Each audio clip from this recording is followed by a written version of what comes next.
Bonjour à tous, bienvenue sur Team 331. Je suis Lise, avec Sarah. Salut. Et Amandine. Salut. Si vous êtes branché digital, le site que nous allons vous présenter va vous intéresser. Il s'agit du site Digital for All Now de l'entreprise Econocom.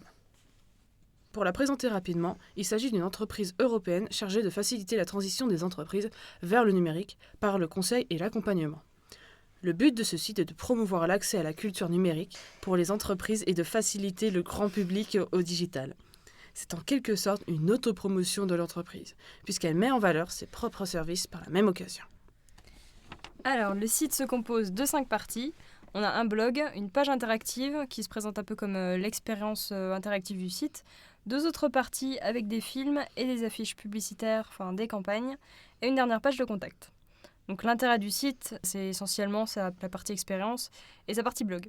Au niveau du contenu du site, on arrive sur la partie expérience et c'est elle en fait qui permet de comprendre le thème dès qu'on arrive sur le site. On a une page animée qui permet de présenter les principaux objectifs du site dans un slider vertical. En fait, chaque slide présente une partie des objectifs.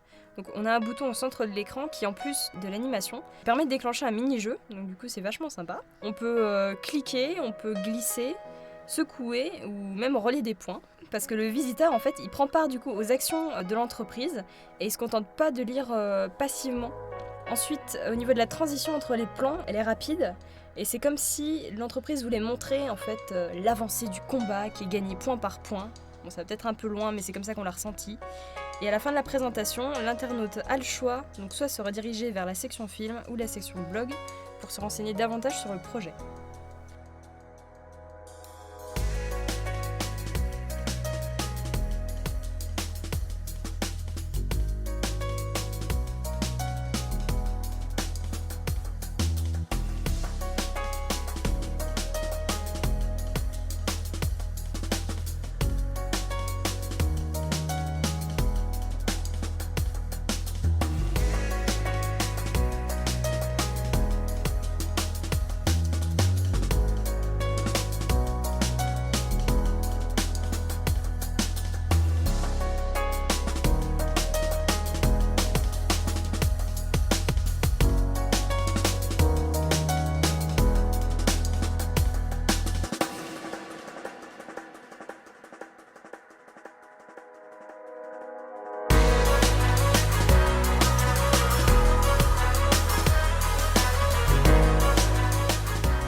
Le site, original dans sa composition, donne néanmoins une impression de sérieux.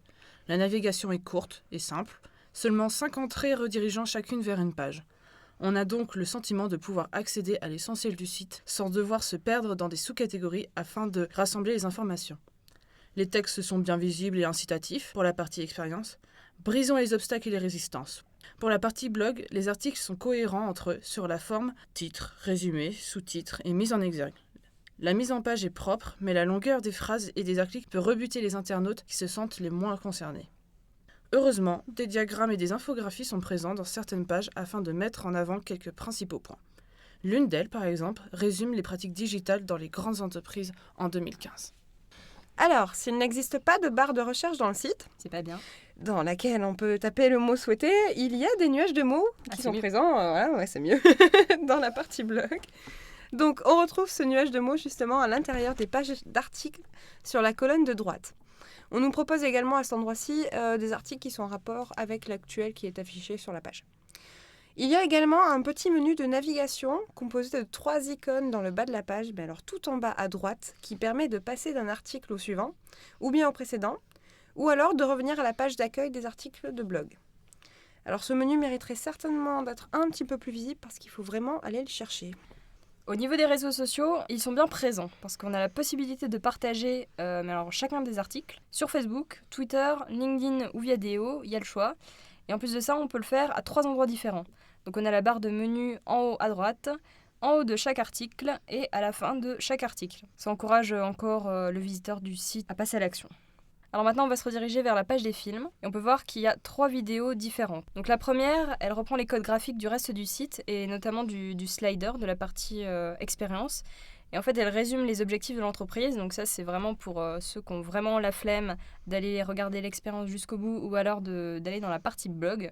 La seconde décrit un peu aussi ce que fait l'entreprise, mais ça fait un peu davantage penser à une publicité. On en aurait presque la larme à l'œil en regardant.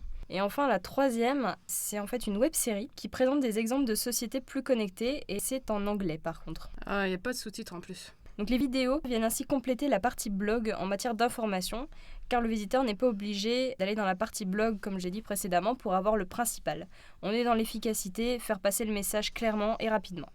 Dans la partie campagne, en revanche, ça nous laisse un peu sur notre faim. On a l'impression que c'est pas terminé, parce qu'on y trouve en fait une série d'affiches de campagne qu'ils ont pu mener, mais on peut simplement les regarder parce qu'en fait elles ne redirigent nulle part et on n'a aucune information complémentaire concernant ces différentes affiches, donc c'est un peu dommage. D'un point de vue graphique, le site web fait preuve de sobriété. Le blanc et le gris prédominent en fond et en header. Cela permet de mettre le contenu en avant avec des couleurs saturées, égayant le site et donnant envie de cliquer sur les articles.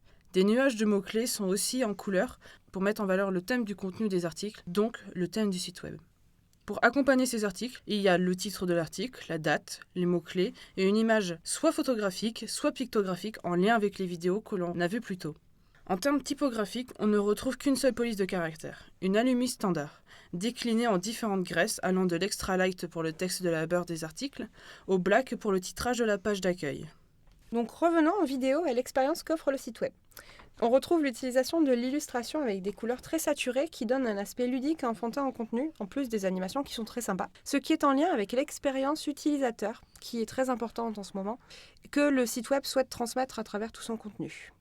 Le style graphique est flat design texturé. Rien que ça. Ouais, c'est-à-dire que en fait, c'est l'utilisation d'aplats de couleurs sans contour, mais avec une texture qui rend les bords rugueux et laissant passer quelques défauts sur le plat. Bon, c'est super sympa. D'accord.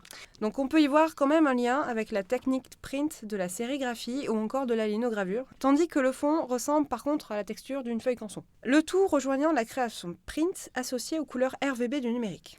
Tout cela fait écho à ce que souhaite Econocom, c'est-à-dire faire la transition des entreprises du papier, c'est-à-dire du support matériel au support immatériel, le support digital. Et on va vous souhaiter une bonne journée. Ou une bonne soirée. Et à bientôt sur Team 331. Tchuss.